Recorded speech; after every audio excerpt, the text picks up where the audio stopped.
시작합시다. 안녕하세요. 자, 이번 시간은 이제 마무리 시간이 되는데 5회분 남았네요. 2012년 2회, 그다음에 이제 4회, 다시 2013년에 1, 2, 4. 그래서 총 5회분 남았죠. 자, 아마 이제 계속 그 앞에서 보니까 한 1년치 반 풀어봤으니까 충분히 또 이제 반복해서 나올 시점이 됐어요. 보면은 반복적으로 나온다라는 생각을 가지시면 될 것 같고요. 자, 그 중에 전자계산기 일반 파트는 187쪽에 있는 페이지입니다. 그냥 교재에 없어도 이거 여기만 잘 쳐다보시면 됩니다. 설명 좀 잘 들으시고요. 그다음에 문제 속에서 아까 어떤 분이 내일 모레 또 시험이라고 하시는데, 잘 찍어야 되겠지만, 그때 우리가 찍는다 그래서 무조건 다 맞는 건 아니잖아요. 거의 다 틀리죠. 이제 국어에 대한 실력으로 봐라.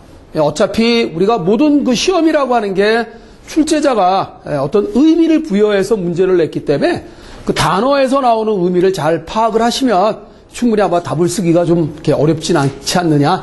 확률적으로는 좀 높아질 수 있어요. 좀 한번 생각을 하면서 문제를 푸시면 시간이 모자라거나 그러진 않기 때문에 생각할 여유는 좀 있을 거라고 생각이 됩니다. 자, 81번 문제 볼게요. 마이크로 프로그램. 자, 마이크로 프로그램이라는 게 뭐냐라고 했는데 롬에 들어있는 제어형 프로그램이죠. 제어 프로그램이죠. 마이크로 프로그램은 제어 프로그램이다. 제어를 목적으로 해서 만들어진 프로그램이 아예 박혀 있어요. 여러분이 처리하려고 하는 프로그램들은 원하는 프로그램에 따라서 다양하게 바뀔 수 있지만 그 프로그램을 처리해주는 프로그램, 제어 프로그램이죠. 그게 이제 롬에 들어있고 펌웨어 방식으로 처리한다라고 말씀드렸죠. 각 기계어 명령들은 제어 메모리에 있는, 즉 이제 마이크로 프로그램이 들어있는 곳이 제어 메모리 롬이다. 롬에 의미한 의미를 갖는 거죠. 자, 그래서 자, 롬 안에 들어있는 것이 바로 이제 항상 말씀드렸지만 롬에 들어있는 거는 뭐냐? 롬 자체는 제어 메모리고 그 속에 들어있는 알맹이는 소프트웨어인데 마이크로 프로그램이다 이렇게 얘기를 합니다. 자, 여기에는 일련의 여러 가지 동작들이 있을 거예요. 일련의 동작들이 여기에 들어있는데 어떤 동작이 있느냐라고 한다면 첫째, 패치 사이클 동작이 있겠죠. 패치 사이클, FETCH. 가끔 잘 안.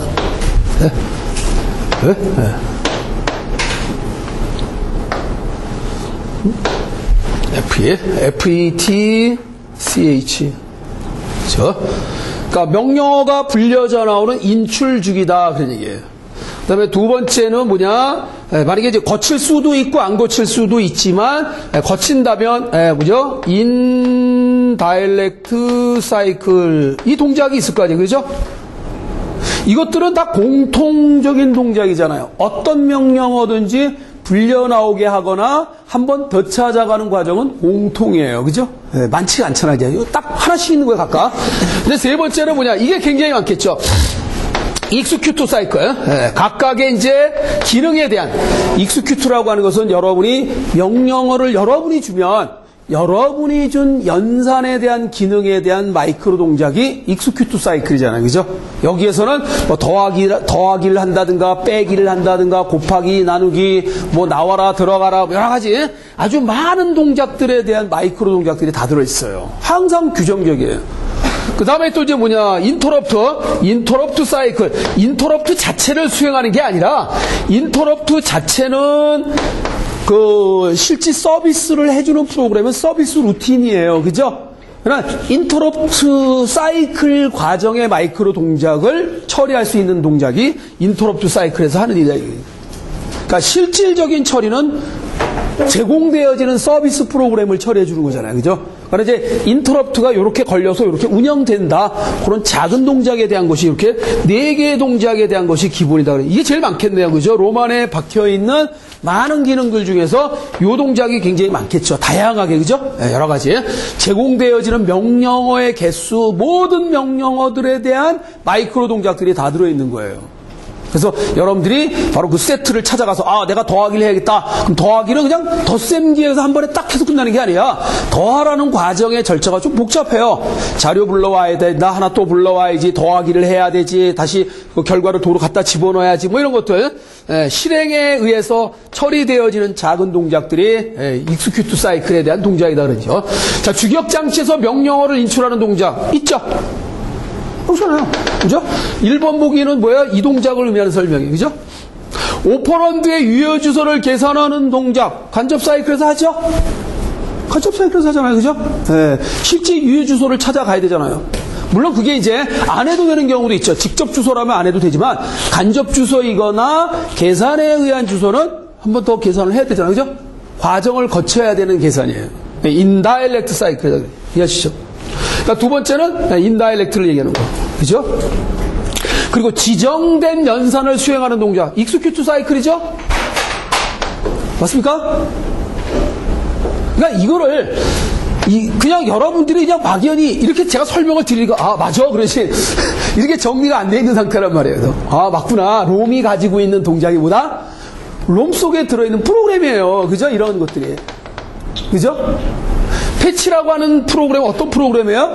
명령어가 여러분이 작성한 하나의 명령어가 불려져 나오게 하는 동작을 해주는 동작이잖아요. 그죠? 자료를 처리하기 위해서는 실제 자료가 불려져 나와야 되는데 유효 주소, 이펙티브 어드레스, 실질적인 자료를 찾아가기 위한 주소로 환산을 해야 돼요. 직접 주소라면 그래서 이 과정을 안 거치잖아요. 그죠? 간접 주소이거나 계산에 의한 주소로 뭐야? 이 과정을 거쳐야 된다라는 얘기예요. 이해하시죠? 자, 그러니까 네 번째는 아니죠. 다음 단계의 주소를 결정하는 이 다음 단계는 자동으로 결정이 돼요. 명령어가 인출이 될 때 다음 명령어에 대한 거를 알아서 오토매틱 자동화해서 지시를 해주잖아요. 여기에 들어있는 게 롬에 들어있는 게 아니다 이게. 이 기능이 아니다는 얘기죠. 그죠? 자, 그래서 네 번째가 요거 약간 오해할 수도 물론 있는데 이것도 여기 있는 거 아니냐. 이제 다음 단계의 주소를 결정은 여러분이 이 순서대로 해달라고 했지 롬이 알아서 다음 단계 명령어를 부르는 거 아니잖아요. 여러분이 지시한 순서대로 불려져 나오게 알아서 해줍니다. 그러니까 번역을 할 때 여러분이 하라고 하는 순서대로 번역을 해서 순서대로 주소화를 시켜놨어요. 그게 그래서 자동화가 된다. 그러니까 프로그램 카운터가 자동화된 상태로 계속 카운팅을 해준다는 얘기예요. 중간에 변경될 수도 물론 있겠지만 변경이라는 건 이제 제어 명령을 줬을 때 반복 명령이나 제어 명령을 주게 되면 일이 순서대로 진행되는 거를 바꿔주는 역할이 제어 기능이잖아요. 제어 명령이잖아요. 고투문이라든가 이런 문장들이. 자, 그래서 네 번째가 정답이 되겠네요. 다음 단계의 주소를 결정하는 동작은 이 롬 안에 들어있는 근본적인 작동이 아니다. 요 세 개가 각각 요거는 패치 사이클, 요거는 인다이렉트, 요거는 익스큐트다라는 거 꼭 기억해 주시면 되겠다는 얘기죠. 81번. 81번. 이진수 000000110 자, 우리는 항상 제가 여러분들의 실력이 좋다 나쁘다는 이 문제를 단박에 풀 수 있다면 실력이 있는 거예요. 딱 보자마자 이 경우는 보기가 있기 때문에 만약에 주관식이라면 이걸 풀어야 되지만 객관식은 고르는 거잖아요. 근데 여기서 지금 이 경우의 보기는 단박에 한 방에 답이 보여요. 최소한 어떤 임의의 수에 대한 이해 보수는 처음으로 1이 나올 때까지는 이건 똑같아야 돼요. 그죠? 최초로 1이 나올 때까지는 안 뒤집는다고 그랬잖아요. 뒤집었다가 뒤집힐 놈이거든요. 그러니까 뒤집었다 뒤집히기 때문에 안 뒤집어도 되는 거예요. 그러니까 딱 보자. 요거 맨 뒷끝자락이 100로 돼 있는 것만이 답이다 이거야. 하나밖에 없잖아요. 그죠? 이건 문제도 아니야 이런 거는. 그러니까 출제자가 보기를 이렇게 낼 때 제가 지금 설명드린 이 마인드를 여러분들이 다 알고 있다면 아마도 다 1제로로 할 거예요. 출제자는.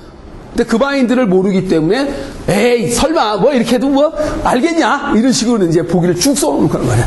그러나 여러분들 딱 보자면 속으로 그랬지. 아유 바보 같은 사람이 됐네 이렇게 나오겠죠. 왜? 단박에 답이 나오니까. 이해하시죠? 자, 이해보수치 하는 알고리즘이 뭐죠? 가장 우측에서부터 오른쪽에서 시작해서 최초로 1이 나올 때까지는 그대로 쓴다. 그리고 그 다음부터 나머지는 모두 다 뒤집는다. 자, 이 알고리즘이 왜 나왔는지 아시죠? 이 알고리즘이 나온 건 뭐예요? 1의 보수를 취해서 1을 더하는 과정에서 생기는 알고리즘이라고 그랬죠? 홀라당 뒤집은 다음에 1을 더하면 이런 현상이 나타나요. 지금 말씀드린 대로 가장 우측에서 시작해서 최초로 1이 나올 때까지는 그대로 쓰고 다음부터는 다 뒤집는다. 이게 2의 보수예요. 그래서 제가 요즘 신문에도, 전자신문도 그렇지만 일간 신문에서도 많이, 그러니까 소프트웨어에 대한 역량 강화 사업을 해야겠다. 대한민국도 이제는, 오전에도 얘기했지만은 뭐냐, 엑셀이나 파워포인트 이런 거 잘 쓴다고 그래서 컴퓨터를 잘한다라고 얘기할 수는 없다 이거예요. 물론 필요한 거예요. 근데 너무 편식을 하잖아. 그쪽만 하면 안 돼요. 그것도 잘하면 좋고. 제가 이런 생각을 해서 자기주도, 요즘에 말하는 자기주도 학습, 말 그대로 자기가 주도해서 학습을 하는 거예요. 뭐 누가 이래라 저래라 아니고, 만약에 물론 자기가 주도해서 학습할 수 있는 능력이 안 된다면 그런 걸 배워야겠죠. 어떻게 공부하는 방법이 좋은 방법이냐는 누군가에게 이제 배우는 거예요. 공부는 이렇게 하는 게 좋은 방법이다. 여러 가지 사례를 보고 자기 마음에 드는 거 이제 골라서 자기 주도 학습을 이제 하는 거예요. 근데 그 중에 하나가 제가 보기에는 파워포인트나 또는 뭐 여러 가지 이제 그 툴들을 이용해서 자료를, 나만의 자료를 한번 만들어 보라는 얘기예요. 그게 어학이든, 뭐 IT든, 저는 이제 뭐 바둑이든, 바둑도 요즘에 물론 이제 사이트에 가면은 바둑에 대한 기보들, 아주 유명한 사람이 둔 그 기보들이 많이 있지만, 중국은 아직 이렇게 그 정보에 대한 그 보관이라는 개념이 아직도, 인프라가 아직 좀 덜 돼 있어요. 이 나라는 굉장히 큰 나라인데, 우리처럼 이 자료를 막 가공 정리해주는 그런 실력이 아직은 기본 인프라가 안 돼 있다 이거예요. 근데 과거의 자료들이 굉장히 소중하잖아요. 그런 정보를 구하려고 해도 참 쉽게 구해야 되는데 어렵게 구한다 그러면 참 난감한 거예요. 바둑을 잘 둔 사람이 둔 기보를 탁 보고 이놈이 여기다 왜 뒀을까? 뭐 이런 걸 연구해 본다든가. 바둑 좋잖아요. 바둑 상금이 벌써 5억, 7억, 8억, 지금 9억까지 올라갔어요. 최고 상금이. 바둑에서 이기면 최고 상금이 9억이야, 9억. 예. 지금 우리나라의 그 센돌인 이세돌이하고, 중국 사람하고 이제 바둑을 지금 두고 있습니다. 10번기 중에서 6번 이기면 먼저 장땡이야, 이게 그냥. 2번 이겼어요, 우선. 대단하더라고요. 이세돌이가 역시 그 바둑은, 그러니까 젊은 친구가 바둑을 이제 요즘에 영재, 그 바둑학과도 많이 생겼고요. 영재 교육도 많이 하는 것 같고, 애들한테 바둑 교육 시키면 참 재밌어요. 게임이잖아. 그것도 훌륭한 두뇌 게임이에요. 한번 관심을, 여자분들도 한번, 여류기사들도 많이 있어요. 예쁘게 생긴 데다가 그냥 바둑도 잘 두고 얼마나 멋있어. 그죠? 그리고 이제 학교에서, 방과후 학교의 가장 인기 짱 과목이 바로 바둑이에요. 어린아이들이 되게 좋아해요. 뭐 땅 따먹기도 했고, 그죠? 하여튼 이겨. 니 둘이 싸워서 주먹 가지고 싸우는 게 아니라 바둑돌 가지고 싸워서 이겨라 이거야. 그럼 별 생각 다 할 거 아니에요. 머리를 쓴다 이거예요. 머리가 굉장히 좋아져요. 예전에는 저 같은 경우도 멋모르고 뒀는데 지금은 이제 약간 전체 우애가 보이더라고요. 제가 이제 파워포인트로 기보도 만들고 딱 보고 이제 순서도 이걸 이렇게 공부하면 재밌겠다. 그래서 자꾸 나름대로 내 나름대로의 자기 자료를 만드니까 굉장히 학습 효과가 굉장히 큰 것 같아요. 최근에 와가지고 제가 하는 게 이제 뭐 어학, 중국어라든가 바둑이라든가 그냥 음악미술체육 다 이걸 다 하고 싶더라고요. 어쨌든 자, 이해보수치 하는 거 단박에 딱 나오죠. 참고하시고요. 네, 정답은 1번이 되겠고요. 다음 보기는 프로그램 종류에 관련된 문항이다. 프로그램의 종류. 자, 프로그램의 종류. 자, 여러분들이 개발하는 프로그램이 이제 베타 버전이 있어요. 베타 버전 많이 쓰는 용어죠. 자, 베타 테스트. 베타 버전이라는 건 뭐냐면, 바로 개발이 돼서 완료가 상용화가 되기 전에, 그러니까 왜냐면 배포가 된 돈 받고 팔았는데, 분명한 건 아마추어는 책임이 없지만, 프로는 책임이 있어요. 그래서 자기가 만든 거에 대해 책임을 져야 돼요. 돈을 받은 거는. 근데 돈을 받아 팔아먹고 개판이다. 그럼 문제 있겠죠? 자동차도 잘 만들었지만 리콜을 하잖아요. 그죠? 야, 이거 하자가 있지 않냐? 그게 이제 그 잘못된 부분이 어마어마하게 규모하고 이건 망하는 겁니다, 회사가. 그래서 망하기는 싫잖아요. 그죠? 그래서 나오기 전에 자기네들이 못 찾은 거를 독자들이 찾을 수 있는 기회를 만든 게 베타 버전이에요. 뿌려보는 겁니다. 써보세요. 그렇죠? 그래서 여기서 문제점이 있거나 이러면 하나 찾아내면 선착순 먼저 찾는 놈이 내가 회사에서 돈을 주겠다 이거예요. 그러니까 이 마니아들이 있어요. 이 매니아들이 그냥 뭐가 좀 비싸지만 얼리어답터라고 그러죠. 비싸더라도 나오자마자 사서 쓰는 사람이 있어요. 이거를 좋아서 사서 쓰는 게 아니라 왜 먼저 살까요? 내가 먼저 잘잘못을 찾아내겠다 이거야. 선착순이거든요. 내가 비록 돈 비싸게 주고 샀지만 그래 네가 얼마나 잘났냐 한번 보자. 네, 그래서 찾아내는 겁니다. 쓰다 보면 문제점이 생기잖아요. 그냥 봐서는 몰라요. 개발자도 자기가 개발하면 다 맞았다 그런단 말이야. 그냥 실제 정작 써보면 문제점이 발견이 되거든요. 근데 개발자는 그게 이제 자기 마인드가 항상 박혀 있다 보니까 사용자 입장에서 써보는 게 아니라 개발자 입장에서 써보다 보니까 못 찾아요. 그 많은 걸 시뮬레이션 다 할 수가 없거든요. 그러니까 별의별 사람들이 다 써보게 하는 거지. 뭐 성격 괴팍한 사람도 써보고 이런 사람, 특히 그런 사람이 써보면 더 좋아요. 그러니까 뭔가 문제점이 발견이 되니까 그게 베타 버전이에요. 그래서 개발자가 상용화하기 전에 테스트용으로 배포하는 것을 말한다. 맞죠? 이거는 맞아요. 틀린 거 찾으라고 했으니까요. 그 다음에 쉐어웨어는 일정한 기간 동안에 사용을 해보고 구매하는 방법이에요. 그죠? 근데 쉐어웨어란 기간이나 기능 제한 없이 그러니까 다 제공을 해줘요. 개발된 거 100% 다 써보라고 다 줍니다. 일부분을 떼고 쓰라고 하는 걸 라이트웨어라고 있어요. 라이트웨어. 가볍다라는 뜻입니다. 라이트웨어는 이 라이트예요. R이 아니고 L입니다. L-I-G-H. 가벼운 웨어다. 그래서 아주 가볍게 제공되어지는 것만 제공해주고요. 무거운 건 안 주는 거예요. 그러니까 중요한 기능은 안 주는 거예요. 고급스러운 기능이라든가 이거 공개하기 싫은 거, 이건 돈 주고 사서 써라 이거지. 그렇게 하는 건 라이트웨어예요. 그러니까 이거 같은 개념이야. 쉐어웨어하고 라이트웨어하고 같은 개념인데 쉐어웨어는 다 줍니다. 다 주고 써보라 그러고요. 얘는 중요한 건 빼고 그냥 일반적인 것만 제공해줘서 써보라 그러니. 단 중요한 건 써보고 사야 돼요. 구매해라 그러니. 안 사도 되긴 하지만. 그러니까 일정한 기간 동안 써보고 사는 구조의 의미다 그러니. 무료로 사용하는 것을 말한다. 이거 아니죠. 이건 프리웨어입니다. 무조건 무료로 전체적으로 사는 건 뭐예요? 프리웨어입니다. 뭐 자유스럽게 프리웨어다. FRE 프리웨어다. 그러니까 결국은 얘기한다면 이런 개념이에요. 프리웨어는 처음부터 끝까지 무료예요. 그럼 이걸 뭐라 그래요?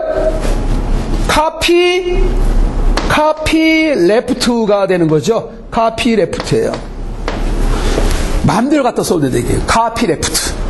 근데 여러분들이 대개 보면 이제 카피 라이트로 많이 돼 있죠? 카피 라이트는 뭐예요? 권리. 이 권리는 내 거다. 그건 돈 주고 사서 써야지. 마음대로 무료로 썼다면 혼난다 이거죠. 카피 라이트, 카피 레프트. 그러니까 요번에 두 번째가 이제 잘못된 거 틀렸어요. 그죠? 네, 두 번째가 이제 답이고요. 그 다음에 데모 버전이란, 자, 데모 버전. 데몬스트레이션 한다고 그러잖아요. 데모 버전. 자, 기간이나 기능에 제한 없이 무료로 사용한 것을 말한다. 이것도 마찬가지예요. 데모 버전은 말 그대로 데모예요. 그러니까 보여준다 그런 뜻이에요. 보여주기 위한 버전이에요. 데모 버전이. 역시 이거는 맞는 설명이고요. 그 다음 마지막에 테스트 버전이란, 테스트. 자, 데모 버전 이전에 오류를 찾기 위해 배포하는 것을 말한다. 그건 아니에요. 테스트, 오류를 찾기 위해서 배포하지는 않습니다. 자, 그래서 이것도 잘못된 거고. 그래서 답이, 실제로 보면 답이 두 개로 되어 있네요. 그죠? 자, 쉐어웨어도 되고요. 그 다음에 이것도 된다, 이게. 아마 두 번째 거를 정확하게 답을 쓰시는 게 나을 것 같아요. 그것도 좀 애매하긴 한데, 문제마다 이게, 이걸로 하신 분도 있고, 이걸로 하신 분도 있고, 그냥 두 개가 일단 답이니까, 나중에 이런 문제가 또 나오면, 이의 제기를 하세요. 한번 해보라는 얘기. 근데 이제 문제는 이의 제기를 하려면, 여러분들이 그 어떤 근거 자료를 제시하면서 해야 되기 때문에 막 문헌을 좀 뒤져보시면 될 거예요. 아마 이거는 당연히 틀린 거죠. 어느 문헌에 갔더라도 이 개념이 아니다 이거죠. 그러니까 그 기간 동안에 써보고 사야 된다라는 개념의 의미다라는 얘기죠. 그러니까 이거는 그 기능에 제한 없이라고 그랬으니까 기간이 어느 일정한 기간 동안만 무료잖아요. 그죠? 근데 무제한이라는 얘기잖아요, 기간이. 그 틀렸잖아요. 그죠? 그런 것들을 여러분들이 잘 감안해서 답을 쓰시고요. 다들 틀린 84번. CPU가 뭐 하고 있느냐? 가장 중요하죠? CPU가 뭐 하느냐? 그러니까 CPU는 아주 중요하다고 그랬죠. 메이저라고 그랬죠. 메이저. 이 메이저라고 하는 것은 마다 중요한 상태다 이거야. 그래서 아까 얘기한 대로 이 메이저는 4개가 있다고 그랬죠? 4개가 뭐예요? 배치 사이클, 그렇죠? 그다음 두 번째는 뭐예요? 인다일렉트 사이클, 그렇죠? 네. 그다음에 세 번째가 뭐예요? 익스큐트 사이클. EXECUT. 그다음 네 번째가 인터럽트 사이클이 있다 그러죠. 자, 여기 없는 거 뭐예요? 타이밍 상태라는 건 없어요. 그죠? 네. 자, 그래서 패치 상태냐, 인다일렉트냐, 익스큐트냐, 인터럽트냐. 자, 이런 용어는 존재하지 않는다 이거죠. 네, 그래서 메이저 상태에 해당되는 용어가 아니다. 타이밍 상태라는 것은. 그죠? 물론 각각의 이 역할, 동작을 하기 위해서 제어를 하기 위한 게 타이밍이에요. 타이밍이 뭐냐면, 예를 들어서, 자, 정의하잖아. 어떤 정의한다. PC의 내용이, MAR로 옮겨라. MAR로 이렇게 해서 PC의 내용이 MAR로 옮길 때, 이 동작을 하려면, 이게 이제 하나의 작은 동작이잖아요. 이렇게 작은 동작을 하려면 신호를 받아야만 이 동작을 하게 돼 있어요. 그러면 얘한테 이 동작을 하기 위한 신호를 얘한테 줘야 되는데 이 신호는 이렇게 클럭 펄스가 끊임없이 흘러가잖아요. 그래서 이 신호를 얘한테 제공해 주는 거예요. 그럼 얘가 작동하겠죠? 왜? 이 클럭을 얘가 받았으니까 신호를 줬다는 얘기예요. 그 다음 동작이 나오는데 그 다음 동작은 메모리에 MAR이 가리키는 내용이 메모리 버퍼 레지스터로 옮겨라 라고 했을 때 이 동작도 수행하려면 뭐야? 이 동작은 얘한테 주면 되잖아요. 어차피 타이밍에 대한 시간은 이렇게 일정하게 흘러가잖아요. 그죠? 그래서 순서대로 지나가는 클럭을 그때그때 하나씩 조금씩 배당해 주는 거예요. 이게 제어 신호예요. 이게 타이밍 제어라고 그래. 이걸 타이밍. 시간에 대한 제어를 해줘야 돼요. 이해되죠? 자, 그러나 이 메이저 상태 자체는 이 기능들을 의미하는 겁니다. 이렇게 4개의 기능. 참고하시라고 그러죠. 그래서 메이저 상태는, 자, 같이 영어로도 알아두세요. 배치 사이클은 read instruction. 명령어가 읽혀진다. 인다일렉트는 주소가 읽혀진다. 근데 오해할까봐 주소는 주소인데, 자, 우리가 나름대로 이 메모리 안에 있는 주소는 어떤 내용이 들어있냐 하면 명령어가 들어있는 주소일 수도 있고 자료가 들어있는 주소일 수도 있죠? 그러면 인다일렉트 사이클에서의 주소는 어떤 주소예요? 자료가 있는 곳의 주소를 한 번 더 찾아가는 거예요. 명령어가 아니에요. 자, 그래서 오퍼런드의 주소다. 오해할까봐 이걸 하나 더 써준 거예요. 이렇게. 오퍼런드의 주소다, 이게. 인스트럭션의 주소가 아니에요. 혹시라도 나중에 인다일렉트 사이클이 뭐냐 그러면 read address of instruction 딱 썼다고 돼요. 이거 틀린 말이죠? 명령어의 주소가 아니라고요. 오퍼런드의 주소예요. 이해하세요? 인다일렉트에서 하는 일이. 네. 그 다음에 익스큐트 사이클에서 하는 일이 뭐예요? 오퍼런드를 읽는다. 여기서 유효 주소가 계산이 되면 한 방에 찾아갈 수 있는 거를 자료는 나오기만 하면 연산이 바로 되잖아요. 그래서 연산이 된다라는 익스큐트, 이 실행 주기라고 하는 것은 자료만 나오면 바로 연산에 들어가기 때문에 그런 거예요. 그러니까 자료만 나오면 된다 이게. 그렇죠? 자, 인터럽트고요. 예기치 못한 일에 대한 것. 네. 자, 그래서 정답은 세 번째가 되겠고. 다음 지문의 괄호 안에 들어갈 용어는, 자, 요청 신호가 나오면 뭐예요? 인터럽트예요. 그렇죠? 우리가 컴퓨터 내에서 그 시스템이 원활하게 잘 돌아가도록 골고루 배정하면서 일하는 방법이 인터럽트 방식이잖아요. 그죠? 그럼 인터럽트는요, 항상 일을 진행할 때 먼저 뺏고 뺏기는 방법이기 때문에, 선전 방식이기 때문에 항상 뭘 해야 돼요? 요청을 해야 돼요. 그죠? 요청을 한 다음에 두 번째는 뭐냐? 처리 루틴이 나오고요. 처리 루틴이라는 것은 뭐냐면 되돌아갈 뻔지 보따리를 싸야 되잖아요. 누가 뺏었잖아.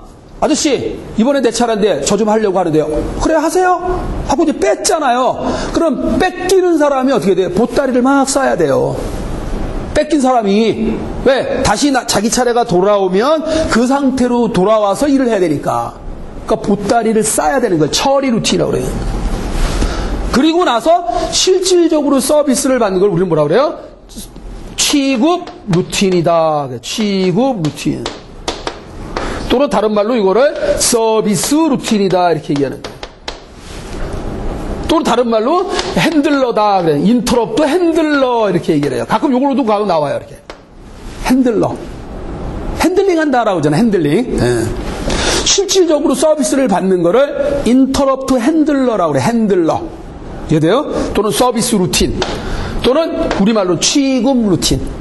이 처리 루틴이 아니에요. 처리 루틴은 뭐예요? 보따리를 싸는 거예요.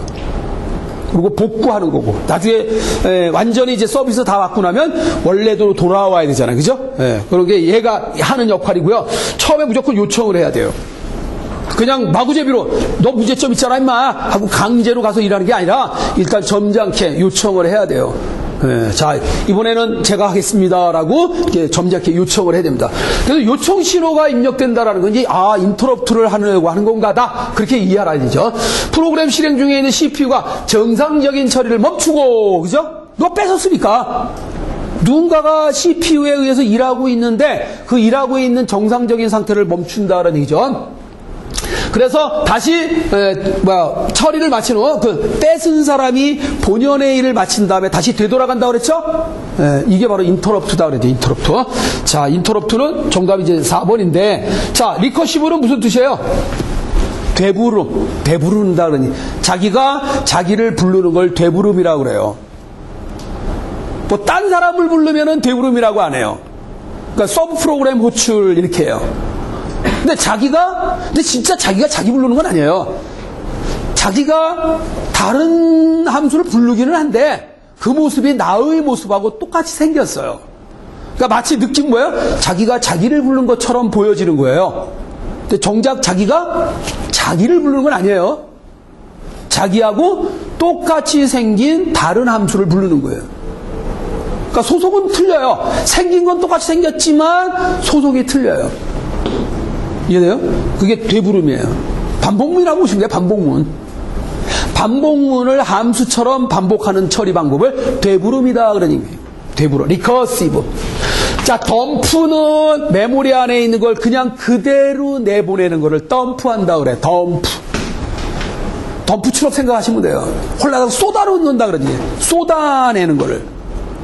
그러니까 가끔 이제 전산실에 가보면, 야, 이거 문제 생겼는데, 이거 어떻게 얘기를 해? 야, 덤프해봐. 덤프 시켜봐. 이렇게 얘기를 해. 덤프. 메모리 안에 있는 거 그대로 보는 거예요. 신문지수로 보이겠죠? 그죠? 그걸 덤프한다고 그래요. 해커들이 이제 많이 보는 게 바로 이 덤프 자료들이에요. 쫙 지나가는 자료를 막 봐요, 이렇게. 물론 그걸 일일이 다 보는 건 아니고요. 그 디버깅 툴이라고 있습니다. 그 디버깅 툴에 의해서 덤프된 자료를 이렇게 계속 걸러내는 과정에 툴들이 있어요. 어느 시점에서 이게 돼야 되는데 그게 안 되면 딱 걸려서 알려줍니다. 이번에 이게 되는데 이게 너무 뭐 오버풀가 생겼다든가 넘쳐서 엉터리가 되는 순간 다음 작업으로 넘어가는 순간부터는 뭐예요? 계속 엉터리가 돼요. 거기서부터 꼬이기 시작하는 거예요. 덤프. 자, DMA는 뭐예요? 메모리에 직접 접근한다. 그런 얘기죠? 다이렉트 메모리 액세스. 딱 요거가 나오면 DMA가 뭐냐? 다이렉트 메모리 액세스. 메모리에 직접 접근한다. 어떤 방식으로? 사이클을 훔쳐서 사이클 스트링 방식으로 한다라고 말씀드렸죠. 자, 정답은 네 번째가 되겠네요. 인터럽트라는 용어 잘 기억해요. 각각의 용어도 이해를 해주시라고 그런 얘기예요. 자, 처음 들어보는 용어는 도저히 이해가 안 돼요. 그러나 영어 단어의 뜻을 안다면 조금 이해가 될 수도 있지 않냐. 리커시브 같은 경우에. 자, 주소 영역이 이거 나왔죠? 30비트. 이거 안 해도 되죠? MAR. 만약에 이제 물어보는 게 PC도 똑같이 30비트인데 만약에 이제 이렇게 물어보진 않겠지만 만약에 MBR의 크기를 물어봐라 그러면 얼마냐라고 물었다면 이렇게 살짝 좀 이렇게 떠벌려 놓고 워드의 크기는 32비트다 이렇게 딱 나와주면 답이 32비트가 되는 거예요. MBR은 메모리 버퍼 레지스터는 워드의 크기하고 관계가 있다고 그렇잖아요. 자료가 들어가는 방의 크기는 뭐다? 워드의 크기와 관련이 있어요. 주소가 들어가는 레지스터는 뭐예요? 용량과 관계가 있다 그런 얘기죠. 그걸 항상 생각하셔야 돼요. 이 문제 나왔던 거니까 뭐 똑같이 나오겠지만 만약에 이렇게 해놓고 한마디 더 쓰는 거야. 그러나 단 이 컴퓨터의 크기는 한 워드는 32비트다. 이렇게 만약에 단서 조건을 붙이고 MAR이 아니라 MBR을 슬쩍 바꿔서 물어봤다. 그럼 32비트가 답이에요. 네, 오해하지 말라는 얘기예요. 조심하세요. 그러니까 PC와 MAR은 주소가 들어가는 레지스터고 MBR하고 IR은 명령어, 자료가 들어가는 방이기도 해요. 물론 주소도 들어가요. 주소도 들어가면서 자료도 들어간다 그러네요. 그러나 PC와 MA는 죽었다 깨나도 주소만 들어가는 레지스터예요. 이해하셔요? 혼용이 된다면 큰 쪽의 방으로 준비해놔야겠죠? 그러니까 자료도 들어가고 그다음에 주소도 들어간다면 자료 들어가는 방으로 처리하라 그런 얘기예요. 자료, 워드, 이해하셔요? 네. 자, 인터럽트 처리 과정에서 인터럽트 처리 프로그램으로 이전하기 전에 시스템 제어 스택에서 저장해야 할 정보는 무엇이냐? 뭘 저장해야 될까요? 다음에 그러니까 인터럽트가 발생을 했다는 얘기는 뭐냐면 되돌아올 번지를 어딘가에 보관을 해야 돼요. 서비스를 받으러 가기 전에 되돌아갈 번지를 어디다 저장한다? 스택에 보관을 해야 돼요. 왜 보관을 거기다 해야 되냐? 잘 되돌아갈 수 있기 때문에 그래요. 큐에 보관하면 제대로 되돌아가지 못합니다. 이해되시죠? 자, 그래서 프로그램 계수기가 바로 이와 같이 현재 프로그램 카운터의 값이 되돌아갈 번지랑 마찬가지예요. 그죠? 그러니까 이걸 그냥 이렇게 따지면 여러분이 처리하는 프로그램이 이게. 그리고 이게 서비스 프로그램이에요. 그러니까 어떤 문제가 발생을 하면 여기를 와서 서비스를 받고 돌아가는 건데, 자, 정상적이라면 쭉 가요. 아무 이상 없이 돌아가면 쭉 가는데, 가다가 여기서 문제가 생기면 이 자리에서 문제가 되면 여기를 갔다가 서비스 받고 이렇게 해서 이렇게 한다 이거예요. 그러니까 요 부분에 요 덩어리가 끼어 들어간 것처럼 되잖아요. 그죠? 그러니까 여기서 쭉 가다가 문제가 생기면 요 다음 명령어의 번지를 스택에다 보관하고 가서 처리하고 돌아갈 때 요 번지로 돌아와야 되니까 그 번지를 스택에다 넣으면 바로 제대로 돌아갈 수 있다는 얘기예요. 이게 인터럽트에서 해야 될 일이다. 이건 내가 원해서 간 게 아니야. 서브 프로그램은 내가 원해서 가는 거지만 서비스 프로그램은 예기치 못한 일에 대한 응급조치를 하러 가는 프로그램이에요. 그게 좀 차이가 있어요. 서브 프로그램하고 서비스 프로그램은 달라요. 같은 별도로 작성한 덩어리이긴 한데 서브 프로그램은 내가 원해서 가는 거예요. 내 일이기 때문에. 내 일의 연장이기 때문에. 그러나 서비스 프로그램은 내 일의 연장이 아니에요. 문제점이 발생했을 때 도와주기 위한 프로그램일 뿐이에요. 그게 차이예요. 자, 16진수 BEAD에서 16진수는 0에서 F까지 쓸 수 있죠. 0에서 9까지 쓰고 그 다음에 A, 그 다음에 B, 그 다음에 C, 그 다음에 D, 그 다음에 E, F까지. 의미로 따지면 이게 10에 해당되는 거고 이건 11, 12, 그 다음에 13, 14, 15에 해당되는 값이죠. 16진수니까 한 자리에다가 써야 되기 때문에 A, B, C, D, E, F를 했습니다. 이해돼요? 자, 그런데 16진수니까 B도 있을 수 있는 거고요. E도 있을 수 있는 거고요. 이건 다음에 있으니까 설명이. 자, 이렇게 이제 4개인데 베이스 이렇게 16진수 써줘요. 이 베이스가 항상 뭐냐, 소수점은 사실 여기 있는 거랑 마찬가지예요. 소수점이. 예. 그렇죠? 예. 그래서 소수점을 중심으로 얘가 뭐예요? 이 자리는 뭐예요? 16의 영승 자리예요.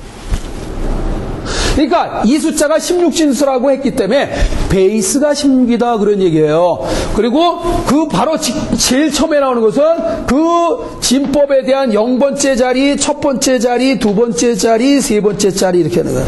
계속하면 네 번째, 다섯 번째 이렇게 하는 거예요.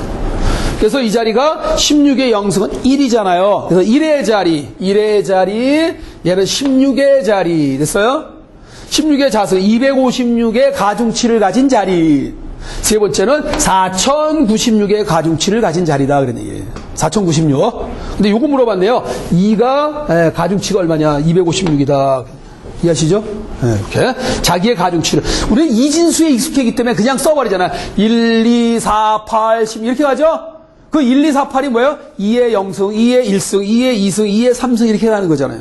이거 16진수이기 때문에 16의 0승, 16의 1승, 16의 2승 이렇게 간다 이거예요. 8진수라면 8의 0승, 8의 1승, 8의 2승 이렇게 간다 이거예요. 그죠? 10진수니까 10의 1승, 10의 2승. 그러니까 1, 10, 100, 1000만. 이건 10진수인데 가중치예요. 그죠? 네. 자, 그거 참고하시고요. 그래서 256이 되겠네요. 가중치. 다음 중 주소 지정 방식. 자, 주소 지정 방식이 나오면 다양하다 그랬죠. 이게 참, 이 부분이 이제 그 명령어를 배울 때 좀 어려운 부분 중에 하나라고 봐도 돼요. 즉, 주소 지정 방식. 오퍼런드 자리의 의미를 보내요. 자, 틀린 거 찾으라고 그랬습니다. 직접 주소는 뭐예요? 직접 주소 지정 방식에서 오퍼런드는 실제 주소 값이다. 맞죠? 그 주소가 직접 찾아가기 위한 주소다. 유효 주소다. 그런 얘기예요. 맞고요. 간접 주소 지정 방식은 최소 2번의 메모리에 접속해야 실제 데이터를 가져온다. 맞죠? 간접이라는 것은 최소한 한 번 더 찾아가라. 그런 얘기예요. 간접이기 때문에요. 그 다음에 즉시 주소 지정 방식에서 오퍼런드는 실제 데이터다. 물론 이제 고급 언어에서는 즉석에서 그 자리에, 그러니까 이 주소가 아니라 그 명령어가 처리되어질 대상의 값이에요. 근데 고급 언어에서는 그런 형식을 쓸 수가 없습니다. 그러니까 쉽게 얘기하면 이런 거죠. 뭐 더하라, add하라, a, 500. 그럼 여러분이 느낌이 뭐냐면, 선생님, 이거는 500이라는 주소가 아니라 500이라는 자료니까 즉석 데이터 아닙니까? 예, 맞습니다. 근데 아니에요. 컴퓨터는요, 여러분은 이렇게 썼지만 이걸 번역을 할 때 얘를 주소로 번역을 해요. 그래서 임의의 장소에다가 500을 넣어놓고 그 500이 들어있는 주소로 번역을 해요. 실제 일할 때는 뭐예요? 찾아가서 불러다 하면 되잖아. 그럼 여러분들 또 항의를 하겠죠. 아니 선생님 뭐하러 그렇게 합니까? 그냥 직접 번역을 할 때 여기다가 500을 그냥 아예 넣어놓으면 좋지 않냐.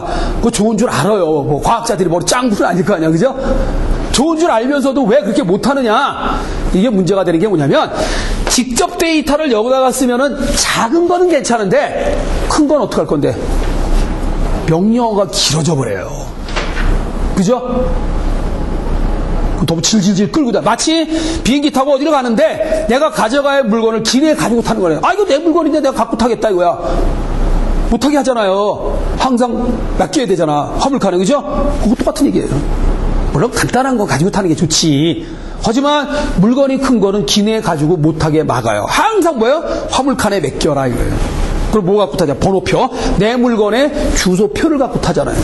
그렇게 운영을 합니다. 그렇잖아요. 그죠? 네. 자, 그런 개념이에요. 자, 그래서 즉시 주소는 실제 데이터를 갖고 있다는 게 이론적으로는 맞는 설명인데 실제 이제 우리가 쓰는 고급 언어에서는 이런 표현은 못 해요. 이해돼요? 네. 그러나 이제 어셈블리는 부분적으로만 가능해요. 다 가능한 게 아니에요. 작은 것만. 대상의 데이터가 작은 것만 즉석 데이터로 가능해요. 영어로 이미디어트가 가능한데 대상의 데이터가 긴 거는 에러입니다. 안 됩니다. 그 제한 조건이 이제 뭐냐? 한 바이트짜리 이내의 내용은 즉석 데이터로 표현이 가능해요. 자, 네 번째가 정답이네요. 그러면 레지스타의 주소 지정 방식은 이거와 관련이 없죠. 이 PC 프로그램 카운터와 관련이 있는 주소는 뭐예요? 상대 주소입니다. 이해돼요? 상대 주소만이 프로그램 카운터의 내용과 명령어 가지고 있는 주소를 합쳐서 찾아가는 번지를 상대 주소라고 그래요. 아주 많이 나와요. 상대 주소는. 상대 주소. 현재 자기의 기준을 삼아서 떨어진 거리를 나타내는 게 상대 주소예요. 자, 네 번째가 정답이 되겠고요. 자, 프로그램 카운터와 관련이 있는 것은 상대 주소다. 그러니까 상대 주소 지정 방식이다. 그래요. 자, 마이크로 프로세서의 명령어 실행 과정 중 데이터가 기억 장치에 저장되어 있다면 명령어는 데이터가 저장된 기억 장소를 포함한다. 맞죠? 그러니까 메모리 안에는 명령어와 자료가 분리가 돼서 보관이 되어지는데 그 명령어마다 해당 명령어의 자료의 주소를 갖고 있잖아요. 그래서 그 주소를 갖고 찾아가서 자료를 불러다가 처리한다 이거예요. 자, 그러나 명령어에 포함되는 주소가 데이터의 주소를 지정하고 있는 기억장치에 한다면 실행되기 전에 주소를 기억자에 읽어와야 한다. 이런 과정을 뭐라고 하느냐 그 얘기죠. 자, 아마 이제 말이 긴데 그 주소의 주소를 아마 물어본 것 같아요. 예, 포함된 주소가 데이터의 주소다. 그 얘기예요. 그러니까 한 번 더 찾아간다라는 말로 있는 거예요. 그래서 이걸 간접 사이클이다라고 우리는 얘기를 하죠. 주소, 아까 조금 전에 들은 주소의 주소, 그 주소가 데이터의 주소를 갖고 있다 그러니 그걸 찾아갔더니 들어있는 게 자료가 아니라 데이터의 주소다 이거예요. 데이터가 아니라 데이터의 주소다 이거예요. 뭐 간접 번지죠. 한 번 더 가야 된다는 얘기죠. 그죠? 그래서 간접 사이클이 있다 그런 얘기죠. 간접 사이클 돼 있네요. 자, 이렇게 해서 풀어봤고요.